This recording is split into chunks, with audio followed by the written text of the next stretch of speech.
الى ثاني المداخلات، لكن بقي ان اشير فالخصوصيه ديال الطفوله بلا مطار قوس صغير، بالاضافه الى مجموعه من الاحداث مرتبطه بالدكتور ادريس الدريني تكمن اهميتها في انها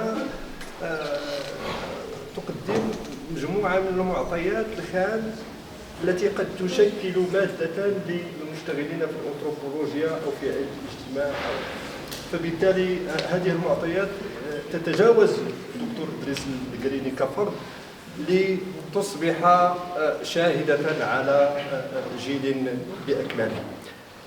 ثاني المداخلات تحمل توقيع الدكتور عبد الكبير المناوي، وهو وجه وضاء من الوجوه الإعلامية الجميلة التي تشتغل في صمت، بعيدا عن صخب مكبرات الصوت وأضواء الكاميرات وكذا ضوضاء مواقع التواصل الاجتماعي. يدهشنا ويمتعنا في الآن ذاته بحواراته وكذا قراءاته النقدية المنشورة بجريدة الشرق الأوسط وبمجموعة من المجلات الأخرى العربية المحكمة. شخصيا استمتعت بنصوصه السردية المضمنة في كتابه شواطئ مراكش، ومن الأنباء الجميلة أصر إلي أمس ما غادي نفتحوا هذا الشيء أصر إلي مساء أمس بأنه بصدد إعادة طبع هذا الكتاب من جديد في نسخة منقحة مزيدة، وهو من الكتب يعني النصوص السردية التي تفيض حبا بالمكان وحب الحياة ومدينة مراكش. نتمنى ذلك في القريب. له أيضا كتاب ساحة جمع الفناء، أي هوية أي مستقبل، له تحت الطبع 3 مؤلفات. كتاب يؤطر ضمن أدب الرحلة، شمال مراكش جنوب ستوكهولم. له أيضا تحت الطبع الكتابة والقناع، وكتاب آخر في فن الحوار، وهو خلاصة على ما أظن لحوارات أجراها الدكتور عبد الكبير المناوي في فترات متفرقة مع وجوه من الأدب والفن، عنوانها حوارات في الأدب والفن. الكلمة لك أستاذ كريم. شكرا جزيلا، وشكرا لجمعية وشل للثقافة والفن والمؤسسة العراقي على فرصة لقائنا اليوم حيث نجتمع، حيث يجمعنا كاتب وكتاب، صديق الأخ عزيز سي إدريس القريني. بطبيعة الحال هناك كتب تذكرنا بعدد من كبار الكتاب عربيا على الأقل. فيما يخصني هناك كتب جميلة ورائعة وممتعة، وغالبا ما تذكرني بالمتنبي، بالجاحظ مثلا. المتنبي من خلال بيته الشهير: أعز مكان في الدنا سرج سابح، وخير جليس في الزمان كتابه. المتنبي هذا الشاعر العظيم الذي كلما أعدت قراءته اكتشفت شيئا جديدا.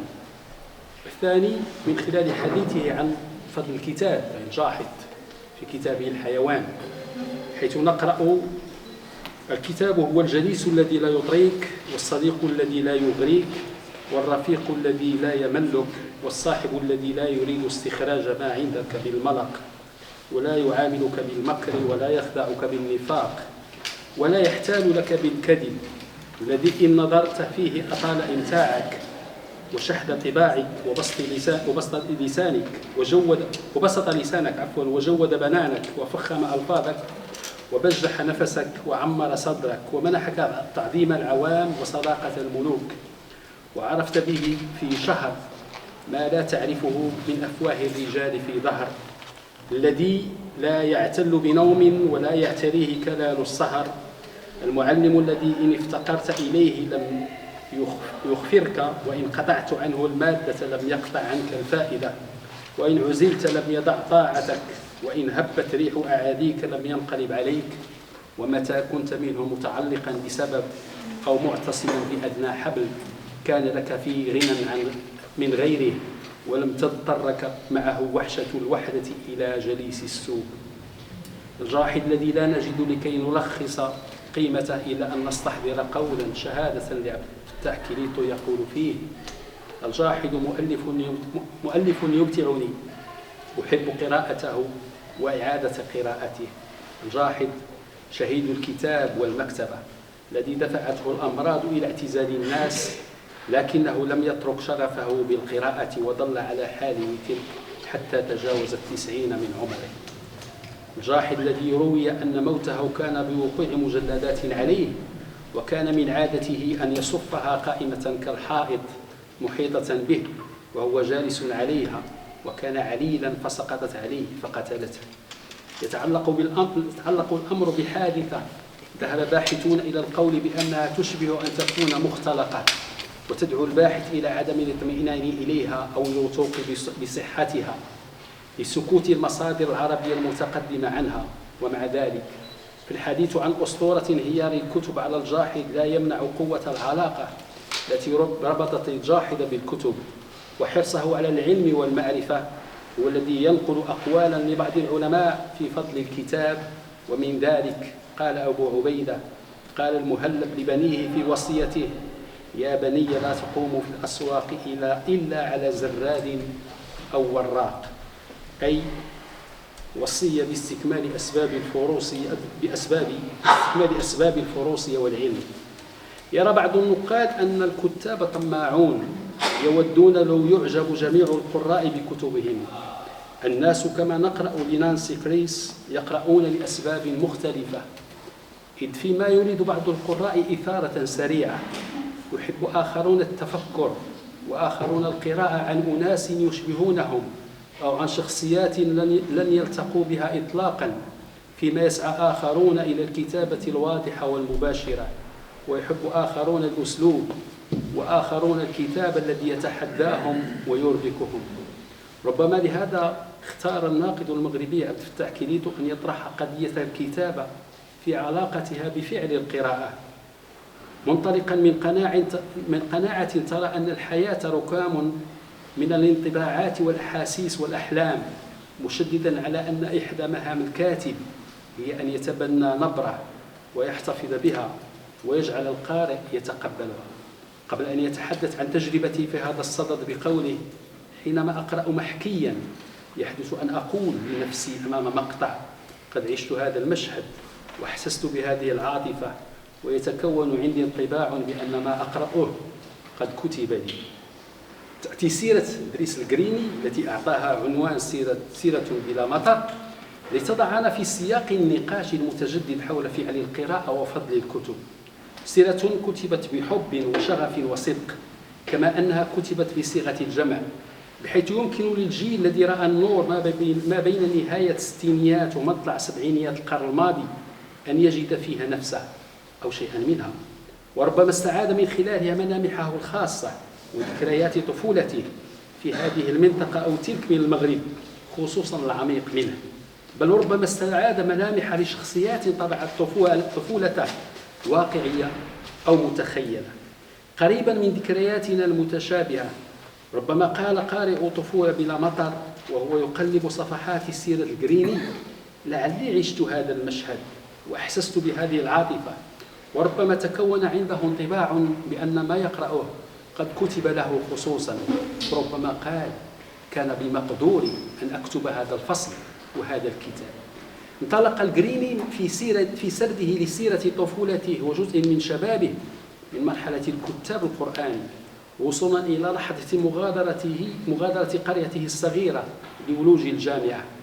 وعلى مدى سرد خطي للأحداث والمواقف نتعرف على شخصية الطفل إدريس في إقباله على الحياة، في علاقته بأسرته الصغيرة ومحيطه، تلميذا مجدا مجتهدا شغوفا بالقراءة منفتحا على الآخرين مع قدرة تواصلية مفعمة بكثير من الحس الإنساني.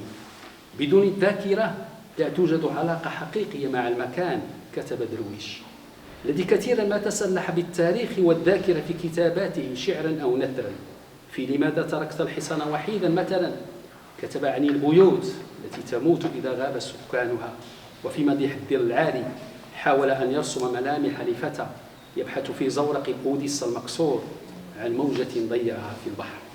بدون الذاكرة لا توجد علاقة حقيقية مع المكان، كتب درويش، بنفس الفهم والمعنى تقريبا. كتب غابرييل غارسيا ماركيز أن التذكر سهل للذين لديهم ذاكرة. يقال إن الكتابة شهادة للحياة ومن أجلها، الكتابة التي لا تأتي إلا ضد النسيان، بينما الكاتب لا يملك إلا ما يعرف حقا، والعالم يوجد أمام عتبة البيت، على حد تعبير روائي عبد الكريم الجويطي الذي تساءل ذات حوار كنت أجريته معه قبل 7 سنوات حول روايته المغاربة قائلا: لماذا علاقتنا بالمكان متوترة؟ لماذا نعيش تبرما مزمنا في علاقتنا مع أمكنتنا؟ قبل أن يضيف: لقد حاولت أن أكتب رواية أرى فيها وجهي أنا بالأساس، كتبتها بصدق وجرأة، وقد أحس القراء المغاربة بهذا. لا أعرف كيف تذكرت حواري مع جويطي وأنا أقرأ عن طفولتي وشباب الجريني، هل لأني رأيت أنا الآخر وجهي فيما كتبه؟ في كثير من الأحيان لا يحتاج المبدع إلا أن يكتب عن الحيز الجغرافي الصغير الذي ولد فيه، فربما وجد أن هذا الفضاء على صغره عاش ويعيش التراجيديات الكبرى للبشرية. ونحن نجد كل هذا تقريبا أو أكثر في طفولة بلا مطر، ومن ذلك حديث الجفاف، وكيف قلت الأعراس والحفلات الشعبية بالقرية، ولم يعد الناس يلتئمون إلا في المآكل. الحزن الذي لاحظه إدريس في عيني صديقه عزيز الذي غادر القرية برفقة عائلته. سرت خلفه حتى وقف بجانب الشاحنة، عانقته وعدت للبيت مدمع العينين ألعن في نفسي الجفاف وشح المطر. حديث اختفاء البقرة قبل أن تعود هزيلة ومنهكة لتذبح في صباح اليوم الموالي ويتم اقتسام وتوزيع لحمها. فاجأنا الجريني ليس بسيرته كشكل وكاختيار تعبيري أو أسلوبها السهل والشيق الذي ربما أوهمنا بإمكانية وسهولة الكتابة في التعبير عن الذات والحياة، ولكن أيضا بلغتها الأنيقة والمضمون الراقي الذي جاءت به، حيث أنها تقاطعت في بعض تفاصيلها مع عدد من الأحداث الوطنية والإقليمية من قبيل أحداث فاس وحرب الخليج مطلع التسعينيات القرن الماضي، فضلا عن استعراضها لجانب من حياة مغاربة المهجر من خلال سيرة الوالد، ورصدها لفترة الجفاف الصعبة التي ضربت المغرب في بداية الثمانينيات من القرن الماضي، دون الحديث عن توفقه في توسل السخرية عند استحضاره لعدد من المواقف والأحداث التي طبعت طفولته وجانبا من شبابه المبكر، والذي نجح بما توفر لديه لاحقا من معرفة ومن قدرة على تدريب المشهد العالمي، بأن يربط عالمه الصغير بأحداث وتحولات محلية وعالمية نجمت عن صراعات معقدة وأزمات مستعصية جرى ويجري تحريك خيوطها في عواصم بعيدة. أنتمي أنا والجريني إلى جيل تبلور وعيه على أحداث وطنية وإقليمية ودولية كان لها تأثير على طفولتنا، مراهقتنا، وجزء من فترة شبابنا، بل وعلى كامل المسار الذي سيرسم لحياتنا. ومن ذلك أن يعيدنا في كتابه إلى الكيفية التي عايش بها أحداث فاس سنة 91 على إثر الإضراب العام الشهير. ومن ذلك أن نقرأ في هذا المقطع: وكان علينا العودة بعدها لاجتياز اختبارات أخرى بعد الزوال. عندما خرجت رفقة الزملاء من الباب الخشبي الضخم للثانوية وقفت مشدوها وشعرت وكأنني كنت منقطعا عن العالم. بدت لي السيارات محترقة هنا وهناك، وفي الطريق كنت أراقب من بعيد المقاهي وهي تحترق. مستوصف تم إخراج تجهيزاته وأسرته إلى الخارج قبل حرقها، فيما كان البعض يكسر أقفال المحلات التجارية وينهب السلع على اختلافها. أما طريقة تناوله للحدث الإقليمي الذي هز منطقة الشرق الأوسط وشغل المغاربة في 91 فجاءت محملة بغير قليل من السخرية. ومما نقرأ في هذا الصدد: مر بجانبنا جارنا طيب عبد السلام، فسارع نحوه أحد الأصدقاء مشيرا إلى المذياع: لقد قصف صدام تل أبيب بصاروخ سكود قبل قليل، ويبدو أن ثمة خسائر جسيمة. نظر إلينا بابتسامة تخفي وراءها الكثير من الهموم، مشيرا بيده إلى سلة الخضر التي كان يحملها. أسعار الخضر هذا اليوم كالنار، وثمن الطماطم وصل إلى 7 دراهم الكيلو الواحد. تتخلل سيرة الجريني طرائف ومواقف ساخرة تتراوح بين القفشات الضاحكة والمرح الطفولي بقدر ما تنم عن صدق صاحبها، تعرفنا على ما سيبني لشخصية كاتبها في محطة لاحقة من حياته.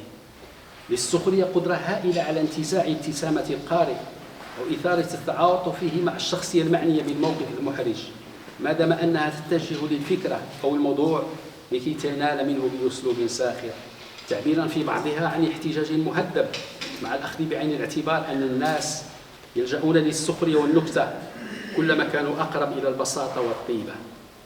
توفق الجريني في توظيف السخرية وفواصل من المرح للدفع بمضمون الكتابة إلى أقصى درجات المتعة في تناول عدد من المواقف التي يصير التعاطي معها شيقا بالنسبة للقارئ، ما دام أن الكاتب وظف السخرية والفكاهة والهزل لتصوير المواقف الصعبة أو المحرجة بشكل زاد من مفعول الخوض فيها. وبقدر ما وظفت فواصل المرح وروح الدعابة كوسيلة للتعامل مع مواقف محرجة، تحولت في جانب منها إلى محاكمة لسياسات وانتقاد لتصرفات تبدو في غير محلها، ملخصة لشخصية الجريني الذي عاش طفولته بما تستحق من شغب ومرح. ومن ذلك هذا الموقف الذي صور به إحراجا شخصيا ينم عن صدق طفولي جميل تجعلنا نميل إلى القول بأن الطفولة هي مرحلة وسطى ما بين الملائكة والبشر. كثيرا ما كانت تطلب مني أمي جلب ذكر الأرانب من إحدى السيدات بالحي لتضعه مع باقي المجموعة، حيث تقدم لهم أطعمة جيدة على شرف الضيف لعدة أيام، قبل أن أقوم برده إلى مالكته وهو يتركل وكأنه يرفض المغادرة. كان بعض الأصدقاء تثيرهم مهمتي ويسخرون منها قبل أن أمتنع عنها لاحقا بعدما استوعبت طبيعة الزيارة المشبوهة التي أرتبها للأرنب. أو هذا الموقف الذي ينقله هو الآخر من شغب طفولي وشخصية مرحة. حلت العطلة الصيفية وبدأت القرية تستقطب الكثير من الزوار إلى غير هذا النص. أما استحضاره للموقف الساخر الذي يتعاطى مع حالات المجتمعية فبقدر ما يثير الضحك والتهكم يكشف عن تركيبة المجتمع في مختلف تمظهراتها وتعقيداتها وتناقضاتها، تعبيرا ربما عن عيوب المجتمع وقساوة الحياة. أما الموقف الساخر الذي يتحدث عن صلاة الاستسقاء فيحيل على تنوع في تقدير الناس للأمور وطريقة تعاطيهم مع حالات ومواقف مجتمعية. مما نقرأ: أقيمت صلاة الاستسقاء في يوم الجمعة بكل مساجد المغرب. كان المسجد الكبير بالقرية غاصا بالمصلين، وبينما كنا نلعب في ساحة الحي مر بنا الشريف وهو رجل في العقد السادس من عمره، طلب منا أن نتبعه. كان يطلق دعوات بسقوط المطر ونحن نرددها خلفه. انضمت إلينا جموع من الأطفال من مختلف أنحاء القرية، وكانت النساء يقومن برشنا بالماء من فوق السطح. وغير بعيد عن المسجد الكبير في جانب دكان بالسويقة كان يجلس رجل طاعن في السن يراقب المشهد وهو يردد بصوت مسموع: لن تمطر حتى نعود إلى الطريق. هذا الموقف الساخر بقدر ما يلخص كلام الرجل الطاعن في السن لتجربة تقوم على قراءة للوضع من منظور ديني، يذكرون بمواقف وتصرفات سبق أن عشناها مع شخصيات واقعية أو متخيلة في تواريخ متباعدة وجغرافيات متفرقة. ومن ذلك جحا الذي عبر في كثير من طرائفه عن درجة عالية من الحكمة وبعد النظر والمعرفة بطبيعة النفس البشرية، بعد أن ميز من زاوية أخرى وفي موقف مشابه بين زوبعة الريح الشديدة وزلزلة الساعة.